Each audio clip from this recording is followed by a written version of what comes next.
আকাশবাণী খবর পড়ছি দিব্য দে। বিশেষ খবর। প্রধানমন্ত্রী নরেন্দ্র মোদী আজ স্বাধীনতার ৭৫তম বর্ষ উদযাপন অনুষ্ঠান আজাদি কি অমৃত মহোৎসব পালনে গঠিত কমিটির প্রথম বৈঠকে পৌরোহিত্য করেছেন। দেশ আজ আন্তর্জাতিক নারী দিবস পালন করছে। রাষ্ট্রপতি, উপরাষ্ট্রপতি এবং প্রধানমন্ত্রী দেশবাসীকে আন্তর্জাতিক নারী দিবসের শুভেচ্ছা জানিয়েছেন। রাজ্যসভায় দ্বিতীয় পর্যায়ের বাজেট অধিবেশনের প্রথম দিনের কাজকর্ম বিরোধী সাংসদদের বিক্ষোভের জেরে ব্যাহত হয়েছে। দেশে এ পর্যন্ত ২ কোটিরও বেশি মানুষ করোনা প্রতিষেধক পেয়েছেন।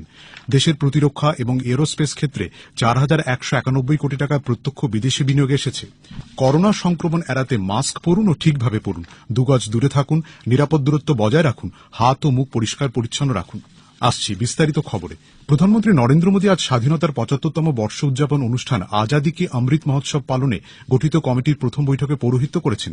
প্রধানমন্ত্রী নরেন্দ্র মোদী বলেছেন, স্বাধীনতার ৭৫তম বর্ষ উদযাপনের সময় ভারত যেসব লক্ষ্যমাত্রা পূরণ কোনো সময় অসম্ভব বলে মনে হয়েছে, সেগুলির পূরণে সাহসী পদক্ষেপ গ্রহণ করবে।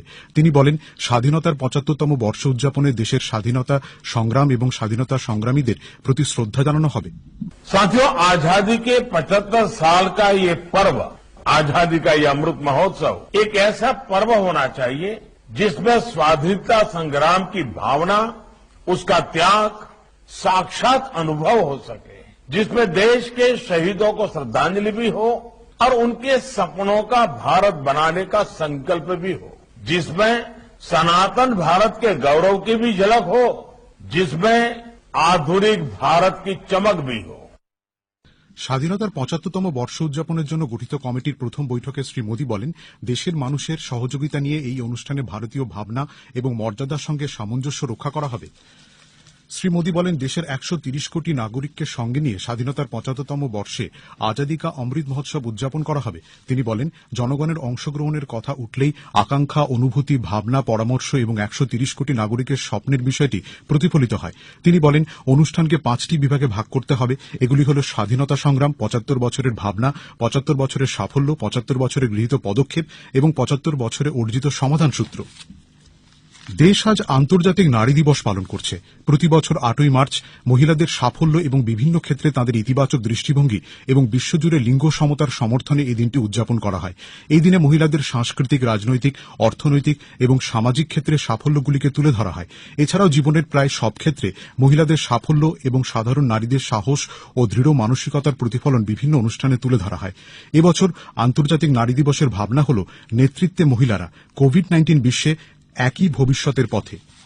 রাষ্ট্রপতি রামনাথ কোবিন্দ আন্তর্জাতিক নারী দিবস উদযাপনকে মহিলাদের সম্মান, সুরক্ষা এবং ক্ষমতায়নের লক্ষ্যে উৎসর্গ করার জন্য সকলের প্রতি আহ্বান জানান। আন্তর্জাতিক নারী দিবসের বার্তায় রাষ্ট্রপতি বলেন, মহিলারা হলেন আমাদের পরিবার, সমাজ এবং দেশের অনুপ্রেরণা স্বরূপ এবং সমাজ জীবনের মূল ভিত্তি। উপরাষ্ট্রপতি এম ভেঙ্কাইয়া নাইডু বলেছেন, আন্তর্জাতিক নারী দিবস হল রাজনীতি, সংস্কৃতি, অর্থনীতি এবং সামাজিক ক্ষেত্রে মহিলাদের সাফল্য উদযাপনের দিন। প্রধানমন্ত্রী নরেন্দ্র মোদী বলেছেন, আত্মনির্ভর ভারত গড়ে তুলতে নারীরা গুরুত্বপূর্ণ ভূমিকা নিচ্ছেন। আজ আন্তর্জাতিক নারী দিবসে প্রধানমন্ত্রী মহিলাদের মধ্যে উদ্যোগপতি হয়ে ওঠার আগ্রহ বাড়াতে দেশবাসীকে তাদের প্রতি সাহায্যের হাত প্রসারিত করার ডাক দিয়েছেন। প্রধানমন্ত্রী বলেন, মহিলাদের ব্যবসা, গঠনমূলক কাজ এবং ভারতীয় সংস্কৃতিতে তাদের অবদানের কথা ভেবে আজ তিনি বেশ কিছু সামগ্রী কিনেছেন। এক টুইট বার্তায় তিনি বলেন, তামিলনাড়ুর টোডা উপজাতির মহিলাদের একটি হাতে বোনা শাল তাকে মুগ্ধ করেছে। আজ তিনি এরকম একটি শাল কিনেছেন বলে জানান। ট্রাইবস ইন্ডিয়া এই শাল বাজারে এনেছে। উপজাতি সম্প্রদায়ের কারু ও হস্তশিল্প অসাধারণ বলে প্রধানমন্ত্রী মন্তব্য করেছেন। নাগা সংস্কৃতি ভারতের গর্ব বলে উল্লেখ করে প্রধানমন্ত্রী বলেন, একই সঙ্গে বীরত্ব, মমতা এবং গঠনাত্মক কাজ এই সংস্কৃতির অঙ্গ। প্রধানমন্ত্রী বলেন, মহাত্মা গান্ধী এবং ভারতের গৌরবময় ইতিহাসের সঙ্গে খাদি শিল্পের সম্পর্ক রয়েছে। তিনি মধুবনী শিল্পকলার একটি খদ্দরের চাদর কিনেছেন বলেও জানান। এটি খুবই উন্নত মানের এবং এর সঙ্গে দেশের মানুষের গঠনমূলক কাজ এবং শিল্প সংস্কৃতি ভাবনার গভীর যোগ রয়েছে। কেরালার মহিলা হস্তশিল্পীদের তৈরি তালপাতার নীলাভিলাক্কু পাওয়ার জন্য তিনি সাগ্রহে অপেক্ষা করছেন বলে প্রধানমন্ত্রী মন্তব্য করেন। স্থানীয় শিল্পকে বাঁচাতে এবং জনপ্রিয় করে তুলতে দেশের নারী শক্তির উল্লেখযোগ্য ভূমিকার কথাও তিনি উল্লেখ করেন। আন্তর্জাতিক নারী দিবসে প্রধানমন্ত্রী নারীদের অদম্য উৎসাহকে অভিনন্দন জানিয়েছেন। তিনি বলেন, বিভিন্ন ক্ষেত্রে দেশের মহিলাদের সাফল্যে ভারত গর্বিত। মহিলাদের ক্ষমতায়নের ক্ষেত্র প্রসারিত করার সুযোগ পেয়ে তার সরকার সম্মানিত বলে প্রধানমন্ত্রী মন্তব্য করেন। উল্লেখ্য, গত বছর প্রধানমন্ত্রী তাঁর সোশ্যাল মিডিয়া অ্যাকাউন্ট দেশের অনুপ্রেরণা হয়ে ওঠা মহিলাদের দিয়েছেন। পেট্রোলিয়াম মন্ত্রী ধর্মেন্দ্র প্রধান বলেছেন, ২১ শতকে আত্মনির্ভর ভারতের জন্য নারী শক্তির ভূমিকা অত্যন্ত গুরুত্বপূর্ণ। আন্তর্জাতিক নারী দিবসে মহিলাদের প্রতি শ্রদ্ধা জানিয়ে শ্রী প্রধান বলেন, প্রধানমন্ত্রী নরেন্দ্র মোদীর নেতৃত্বে ভারত সরকার সরকার মহিলাদের মর্যাদা এবং ক্ষমতায়নের লক্ষ্যে বেশ কিছু গুরুত্বপূর্ণ পদক্ষেপ গ্রহণ করেছে। কেন্দ্রীয় স্বরাষ্ট্র মন্ত্রক নারী সুরক্ষা এবং নিরাপত্তা নিশ্চিত করতে বিভিন্ন পদক্ষেপ গ্রহণ করেছে। স্বরাষ্ট্র মন্ত্রকের আলাদা করে একটি নারী সুরক্ষা বিভাগ গঠন করা হয়েছে। নারী সুরক্ষা এবং বিভিন্ন মামলা দ্রুত তদন্ত শেষ করার জন্য রাজ্য সরকার ও কেন্দ্রশাসিত অঞ্চলগুলিকে সংবেদনশীল করতে এই বিভাগ গঠন করা হয়েছে। স্বরাষ্ট্র মন্ত্রক সূত্রে বলা হয়েছে, মহিলাদের সুরক্ষা ও নিরাপত্তা নিশ্চিত করতে এবং ক্ষমতায়নের লক্ষ্যে গত 7 বছরে প্রধানমন্ত্রী নরেন্দ্র মোদীর নেতৃত্বে কেন্দ্র সরকার বহু পদক্ষেপ গ্রহণ করেছে। খবর শুনছেন আকাশবাণী থেকে। কংগ্রেস সাংসদদের বিক্ষোভে আজ রাজ্যসভার অধিবেশন ব্যাহত হয়। পেট্রোল, ডিজেল ও রান্নার গ্যাসের মূল্যবৃদ্ধি নিয়ে কংগ্রেস সাংসদদের বিক্ষোভের জেরে রাজ্যসভার অধিবেশন দুপুর 1টা অবধি মুলতবি হয়ে যায়। রাজ্যসভার বিরোধী দলনেতা মল্লিকার্জুন খার্গে এই বিষয়ে আলোচনার দাবি জানালে ডেপুটি চেয়ারম্যান হরিবংশ তা খারিজ করে দেন। হই হট্টগোল চলতে থাকায় সভার অধিবেশন দুপুর 1টা পর্যন্ত মুলতবি হয়ে যায়।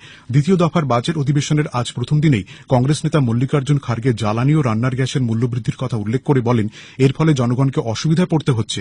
তিনি বলেন, দেশে পেট্রোলের দাম লিটার পিছু 100 টাকা, ডিজেল লিটার পিছু 80 টাকায় দাঁড়িয়েছে।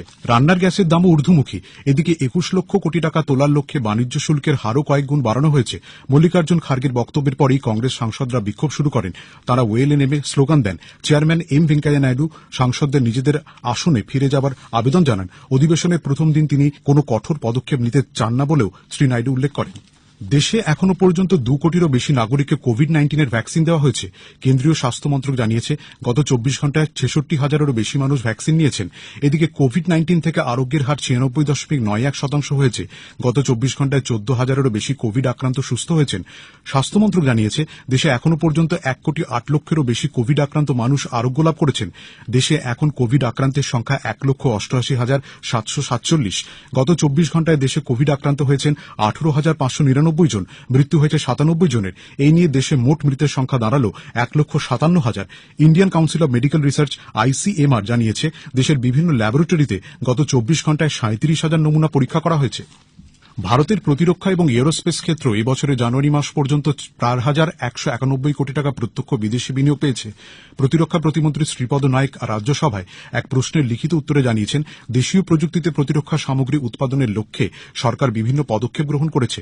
তিনি জানান, মোট 304টি চুক্তির মধ্যে 190টি চুক্তি দেশীয় সরবরাহকারীদের সঙ্গে করা হয়েছে। অন্য একটি প্রশ্নের উত্তরে শ্রী নায়েক জানান, উত্তরপ্রদেশের প্রতিরক্ষা শিল্প করিডর 1,000 কোটি টাকার বিনিয়োগ পেয়েছে। অন্যদিকে তামিলনাড়ুর প্রতিরক্ষা শিল্প করিডর পেয়েছে 2,072 কোটি টাকার বিনিয়োগ। তিনি আরও জানান, দেশীয় পদ্ধতিতে উৎপাদনের জন্য সৃজন পোর্টালে 8,000 প্রতিরক্ষা সামগ্রী অন্তর্ভুক্ত করা হয়েছে। পরিবেশ, বন ও জলবায়ু পরিবর্তন দপ্তর জানিয়েছে, জাতীয় স্বচ্ছ পরিবেশ কর্মসূচির আওতায় 122টি শহরকে অন্তর্ভুক্ত করা হয়েছে। রাজ্যসভায় আজ এক লিখিত প্রশ্নের জবাবে সংশ্লিষ্ট দপ্তরের প্রতিমন্ত্রী জানিয়েছেন, 111টি এইরকম শহরের জন্য বায়ু দূষণ রুখতে নির্দিষ্ট পরিকল্পনা নেওয়া হয়েছে। যানবাহনের সংখ্যা হ্রাস এবং শিল্প দূষণ কমিয়ে সরকার বায়ু দূষণ রোধে বিভিন্ন পদক্ষেপ নিচ্ছে। 2020-21 অর্থবর্ষে বায়ু দূষণ রোধে সরকার 2,200 কোটি টাকার বেশি মঞ্জুর করেছে বলেও তিনি জানান। 2,217 কোটি টাকা মঞ্জুর হয়েছে 42টি শহরাঞ্চলে বাতাসের মানোন্নয়নের জন্য। অসামরিক উড়ান চলাচল মন্ত্রী হরদীপ সিং পুরী আজ দিল্লি থেকে উত্তরপ্রদেশের বেরেলি বিমানবন্দরের ত্রিশূল সামরিক ঘাঁটি পর্যন্ত প্রথম উড়ানের আজ সূচনা করেছেন। আন্তর্জাতিক নারী দিবস উদযাপনের অঙ্গ হিসেবে এই বিমানের সমস্ত কর্মী ছিলেন মহিলা। আকাশবাণীর সংবাদদাতা জানাচ্ছেন, কেন্দ্রের উড়ান প্রকল্পের অঙ্গ হিসেবেই এই বিমান চালু করা হল। সেই সঙ্গে বেরেলি বিমানবন্দরটির আধুনিকীকরণ করা হয়েছে। কেন্দ্রীয় শ্রমমন্ত্রী সন্তোষ গাঙ্গোয়ারও সেই অনুষ্ঠানে উপস্থিত ছিলেন। তথ্য ও সম্প্রচার মন্ত্রী প্রকাশ জাভড়েকর বলেছেন, মহিলাদের কাজের অনুকূল পরিবেশ সৃষ্টি সুনিশ্চিত করতে সরকার সুসংগত উদ্যোগ গ্রহণ করেছে। আন্তর্জাতিক মহিলা দিবসে এক টুইটে শ্রী জাভড়েকর বলেন, বিভিন্ন ক্ষেত্রে মহিলাদের বৃহত্তর অংশগ্রহণে উৎসাহিত করতে সরকার বিভিন্ন পদক্ষেপ নিয়েছে। মাতৃত্বকালীন ছুটির ক্ষেত্রে সরকার নিয়ম শিথিল করেছে বলে তিনি জানান। খবর শেষ করার আগে বিশেষ অংশ আরও একবার। প্রধানমন্ত্রী নরেন্দ্র মোদী আজ স্বাধীনতার 75তম বর্ষ উদযাপন অনুষ্ঠান আজাদী কে অমৃত মহোৎসব পালনে গঠিত কমিটির প্রথম বৈঠকে পৌরোহিত্য করেছেন। দেশ আজ আন্তর্জাতিক নারী দিবস পালন করছে। রাষ্ট্রপতি, উপরাষ্ট্রপতি এবং প্রধানমন্ত্রী দেশবাসীকে আন্তর্জাতিক নারী দিবসের শুভেচ্ছা জানিয়েছেন। খবর শেষ হল।